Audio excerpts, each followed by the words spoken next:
the likelihood of being evacuated for any traveler multiplied by 9, and this for the last 12 months. The reason of that is that the healthcare system is overwhelmed everywhere. So having access to good quality healthcare is becoming a very strong challenge, and this is a strong driver of the increase of travelers' exposure to medical risks. Well, I mean, there's still, of course, the COVID risk, which is a big concern, but we can see that we still have a lot of risk that we already knew, and it still impact all the business travel. I have in mind, of course, all the accidents such as falls, car accident, sport injuries, stroke, heart attack.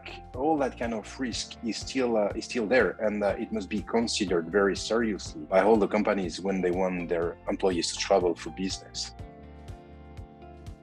Yes, definitely. And we can say that it's due to the situation that we are living with the COVID for now 2 years. Because we saw in all around the world, in many countries, some lockdown, quarantine, and many decision, restriction, business, shops closed, and we had a lot of unemployment. So I would mention that in many countries, we saw violent demonstration, attack, robberies. So this situation is increasing the risk around the business travel. The perception that Xavier is sharing is exactly the same at International SOS. Social unrest, criminality has been boosted by COVID over the past months, and we publish now every month 80% more high severity security alerts than before COVID. The second element are the COVID-related travel restrictions that have become the new nightmare of travelers and employers. And we shall keep in mind the risks associated for employees of not complying with these highly volatile security restrictions.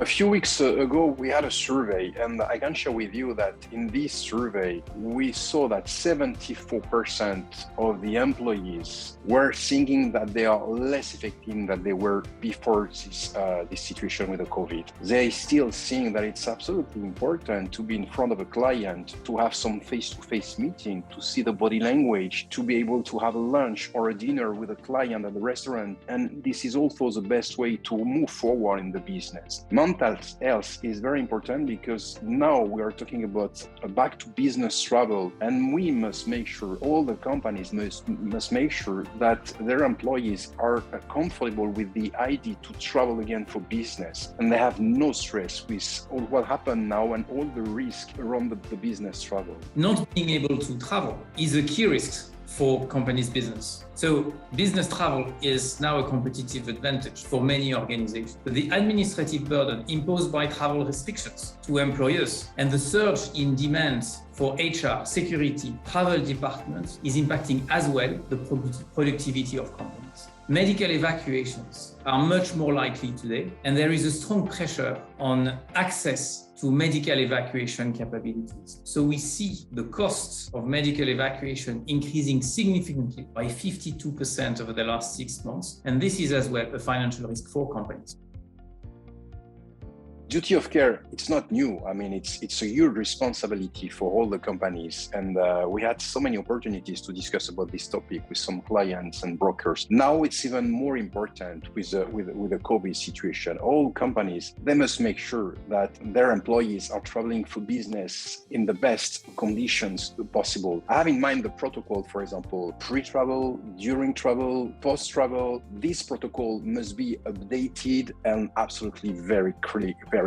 Now we are talking about business travel to be back at some point. We do see 3 big trends. Indeed, the need of protocols, and having now in place clear travel risk policies an absolute must for many organizations. The digitalization of pre-trip approval and risk assessment processes is as well a necessary simplification that a lot of employers are looking for. And we see as well a strong growing need for integrated and robust medical and assistance support capabilities.